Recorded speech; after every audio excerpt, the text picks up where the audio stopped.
Bonjour Arnaud Benedetti. Bonjour à vous. Merci d'être avec nous, rédacteur en chef de la revue politique et parlementaire. Et en studio, bonjour Mathieu Hauck. Bonjour Laurence, bonjour Arnaud. Secrétaire général du think tank Le Millénaire. Alors, dans le Figaro, le ministre de l'Intérieur Bruno Retailleau a estimé, je le cite, que la diplomatie des bons sentiments a échoué, en référence à la condamnation en appel de l'écrivain franco-algérien Boualem Sansal, qui n'a donc pas bénéficié de la grâce du président algérien. Arnaud Benedetti, forcément, je commence par vous, en tant que fondateur du comité de soutien international à Boualem Sansal. Est-ce que vous partagez cette expression de échec de la diplomatie des bons sentiments ? En tout cas, une stratégie qui, depuis le 16 novembre dernier, n'a produit aucun résultat. Clairement, on a un pouvoir algérien qui est fermé, qui refuse véritablement toute discussion avec Paris et qui maintient en prison Boualem Sansal. On ne peut pas considérer que la stratégie qui a été la stratégie de retenue pour laquelle a opté manifestement l'exécutif en France, d'une quelconque manière eu des résultats. Donc il est évident, face à un échec aussi patent, je rappelle que quand même Boualem Sansal a été condamné en appel à 5 ans de prison ferme, qu'il n'a pas obtenu de grâce, qu'il n'a jamais eu le droit à la protection consulaire, qu'il n'a jamais eu le droit véritablement à avoir une défense qu'il s'était choisie, puisque je rappelle que son premier avocat, Maître Zimré, n'a jamais disposé d'un visa pour se rendre sur place en Algérie. Face à la négation de tous ses droits élémentaires, il est clair qu'aujourd'hui, il nous faut changer en effet de stratégie et vraisemblablement inverser le rapport de force que nous impose depuis le mois de novembre, et bien avant d'ailleurs, sur d'autres sujets, l'Algérie. On va parler de stratégie du silence, on verra avec vous quels sont les leviers éventuellement possibles. Mathieu Hauck, le millénaire, tendance les Républicains, donc je ne vais pas vous demander si vous êtes plutôt d'accord avec Bruno Retailleau. Il faut durcir le ton, il faut changer de ton, il faut changer de stratégie. En fait, il faut comprendre aussi ce qu'est le régime algérien. Le régime algérien utilise la haine de la France à des fins de politique intérieure. C'est-à-dire que pour masquer leur terrible gestion, notamment sur le plan économique et sur le plan politique, et même un peu sur le plan migratoire, puisqu'il y a quand même des problématiques migratoires aussi en Algérie, le régime algérien utilise la France comme bouc émissaire.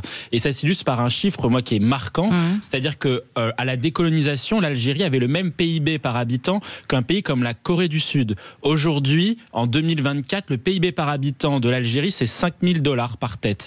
En Corée du Sud, c'est $36 000 par tête, donc 7 fois supérieur à l'Algérie. L'Algérie a eu plusieurs années, plusieurs décennies pour se développer. Elle s'est à peine développée, elle n'est pas devenue un pays prospère. Alors que d'autres pays qui étaient pourtant plus mal embarqués sont devenus des pays prospères. Et donc la problématique aujourd'hui pour l'Algérie, c'est faire tenir un régime qui est une junte militaire qui emprisonne aujourd'hui des écrivains, notamment français, enfin l'écrivain Boualem Sansal. Oui, il ne faut pas oublier le journaliste qui menace Christophe Kamel Glaise, Daoud, etc. Un journaliste qui est emprisonné également. Parce que justement, exactement, au profit d'une ligne anti-France, parce qu'en fait, ils considèrent aujourd'hui que faire du France bashing, c'est rentable politiquement, parce qu'en fait, ça permet d'unir la population vers un ennemi commun, entre guillemets, qui serait la France. Au-delà de l'affaire, et dans l'affaire forcément Boualem Sansal, vous partagez ces propos-là. Arnaud Benedetti, Bruno Retailleau a aussi déclaré: le régime algérien cherche à nous humilier.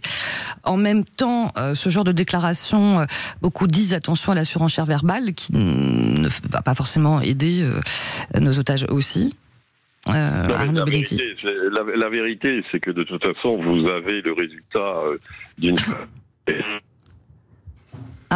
Arnaud Benedetti, on vous entend pas très bien.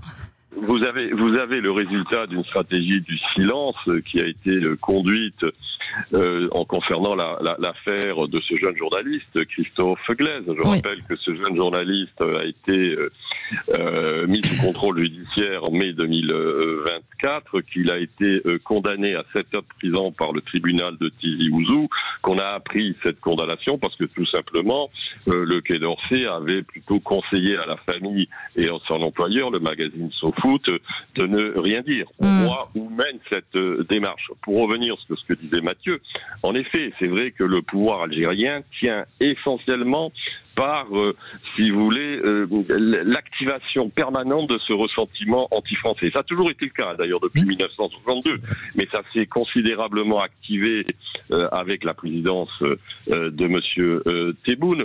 Mais je dirais, c'est pas tellement de temps pour tenir sa population, parce que l'Algérien de la rue, l'Algérien moyen, très souvent ne croit pas à ce discours. Il n'adhère pas forcément à ce discours, parce que très souvent, d'ailleurs, les Algériens souhaitent venir en France parce qu'ils savent très bien que la France leur offre des garanties d'existence qui n'ont strictement rien à voir avec celle du régime algérien aujourd'hui, qu'il ne faut pas bien évidemment confondre avec son peuple. Mais je crois que surtout le sentiment anti-français, et c'est là que se pose la vraie difficulté, permet de donner de la cohésion à un pouvoir qui est extrêmement déchiré, contrairement à ce qu'on imagine.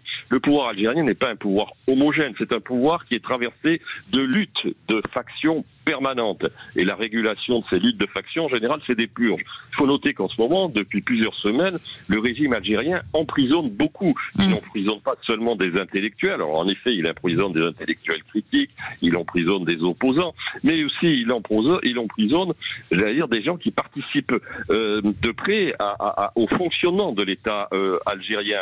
On a récemment emprisonné pourtant un proche de M. Tebboune, le directeur général de la sécurité intérieure. Donc, si vous voulez, vous voyez bien qu'on est face à un pouvoir qui tient dans sa cohésion uniquement, et c'est le seul point qui les réunit d'ailleurs au demeurant, et c'est ça qui est très important à dire, c'est finalement le fait que l'on se positionne dans un ressentiment anti-français permanent, réactivé, pour tout simplement pouvoir. Ouais, alors Arnaud Benedetti parlait de stratégie du silence. Comment vous, Mathieu Hoc, vous analysez la stratégie diplomatique du président Macron en fait? Oui, c'est la stratégie de la fameuse riposte graduée, donc qui est un échec en fait, puisque finalement les objectifs qu'avaient posés Emmanuel Macron et Jean-Noël Barrot il y a 3-4 mois de cela n'ont pas été accomplis. C'est-à-dire qu'en fait, au moment où ils ont prononcé la stratégie de la riposte graduée, c'est-à-dire justement utiliser les moyens petit à petit pour justement entrer plutôt dans un phénomène de désescalade, considérant que Bruno Retailleau, ministre de l'Intérieur, avait provoqué l'escalade à partir de décembre et janvier notamment de 2025. Cette stratégie n'a pas été couronnée de résultats. Finalement, Boualem Sansal, ça fait plus de 245 jours, je parle sous le contrôle d'Arnaud Benedetti, qui est dans les geôles algériennes. Sur la question ensuite après des OQTF, ce n'est pas mieux. L'indicateur qui est clé, c'est le nombre de laissez-passer consulaires délivrés par l'Algérie. On est aujourd'hui à 0,8% de laissez-passer consulaires délivrés qui permettent de réaliser les exécutions d'OQTF. Or, on sait tous aujourd'hui, et c'est ce que dit Bruno Retailleau, que cela embolise les tribunaux administratifs. 42% du contentieux administratif sur les questions migratoires proviennent de cas liés aux Algériens. C'est un véritable problème. Et puis moi, il y a un autre sujet aussi qui n'a pas été mis sur la table, je trouve, en tout cas pas suffisamment par le président de la République et par Jean-Noël Barrot, parce qu'en fait, il traite avec l'Algérie comme si on traitait avec n'importe quel autre pays, un pays européen ou un autre pays des BRICS. Mais moi, j'ai envie de reprendre le proverbe, dis-moi quels sont tes amis, je te dirai qui tu es. Et pour moi, on peut le traduire au niveau de l'Algérie sur dis-moi qui sont tes prisonniers, je te dirai qui tu es. Lorsque la France aujourd'hui emprisonne quelqu'un qui est un ressortissant algérien, c'est en règle générale un délinquant, un criminel ou un narcotrafiquant de grande ampleur. Lorsque l'Algérie emprisonne quelqu'un, c'est un écrivain talentueux et brillant qui lutte contre l'islamisme comme Boualem Sansal. À un moment donné, ce n'est pas sérieux de traiter l'Algérie comme un pays comme un autre pays, un pays classique. C'est un pays qui ne respecte que le rapport de force, et peut-être qu'Arnaud aura l'occasion de le développer, mais je pense que pour pouvoir faire plier le régime algérien, si Emmanuel Macron et Jean-Noël Barrot en sont incapables, il faut utiliser d'autres leviers, des leviers peut-être européens, voire internationaux, en impliquant d'autres pays, parce qu'au finalement aujourd'hui on se rend compte qu'on a un ministre des Affaires étrangères et un président de la République qui n'arrive pas à faire céder Monsieur Tebboune. Je crois que de toute façon c'est Arnaud Benedetti, c'est l'objet du comité du soutien. Vous voulez effectivement élargir la mobilisation à l'échelle internationale, c'est ça? Alors européenne, le comité de soutien est on a 20 nationalités, mais si vous voulez, en effet, l'échelon européen est important, parce qu'il faut savoir que dans le moment où nous parlons, et l'Algérie doivent renégocier l'accord d'association entre l'UE justement et l'Algérie. Nous, ce que nous demandons, c'est la suspension de ces négociations pour une raison simple, c'est que pour un moment donné avoir un accord d'association, il faut respecter des principes qui sont les principes fondateurs de l'Union européenne, notamment ceux de la liberté d'expression, de la défense des droits, etc., etc. L'Algérie ne les respecte pas. Donc, je crois qu'en effet, ça serait une sage décision, en l'occurrence, de, pour l'instant, stopper ces négociations. Mais ensuite, il existe bien évidemment aussi des leviers nationaux. Je pense qu'il y a un certain nombre aujourd'hui de hiérarques algériens qui d'ailleurs ont participé directement à l'incarcération de Boualem Sansal, qui ont des intérêts familiaux en France. Il faut bien évidemment viser ces intérêts familiaux pour leur montrer que la France applique maintenant une politique de réciprocité dans les sanctions. Il faut sortir de l'accord migratoire de 68 entre les deux pays, parce que c'est ce que réclame LR, je crois. Nous, je veux dire, on considère que les leviers existent, qu'il s'agisse sur les visas, sur les accords de 68, etc. Oui, bien sûr.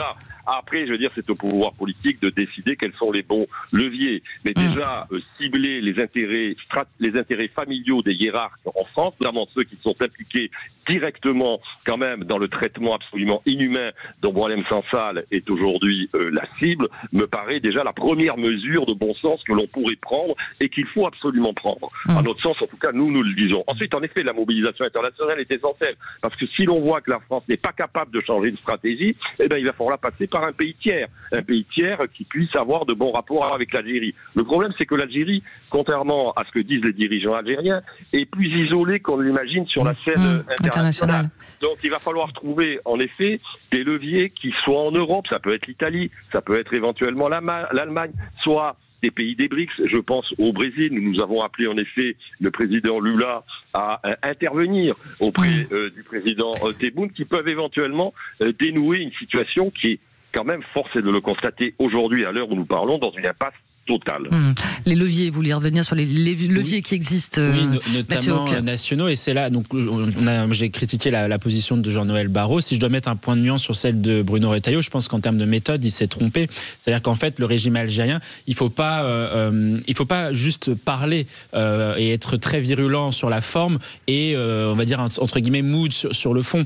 Il faut l'inverse justement. Il faut être très dur sur le fond et plutôt ne pas chercher à humilier non plus un régime. L'idée, c'est pas d'humilier l'Algérie et encore moins le peuple algérien.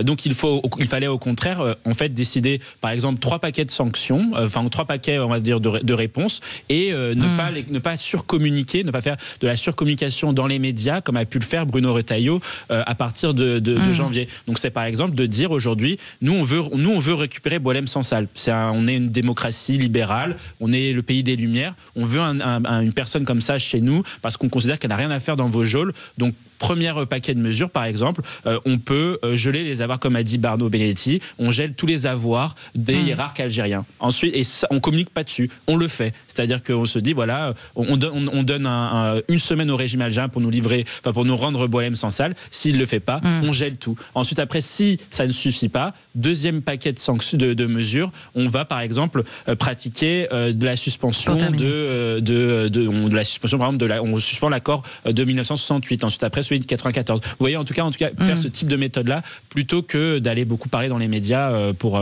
chercher à humilier le pays algérien.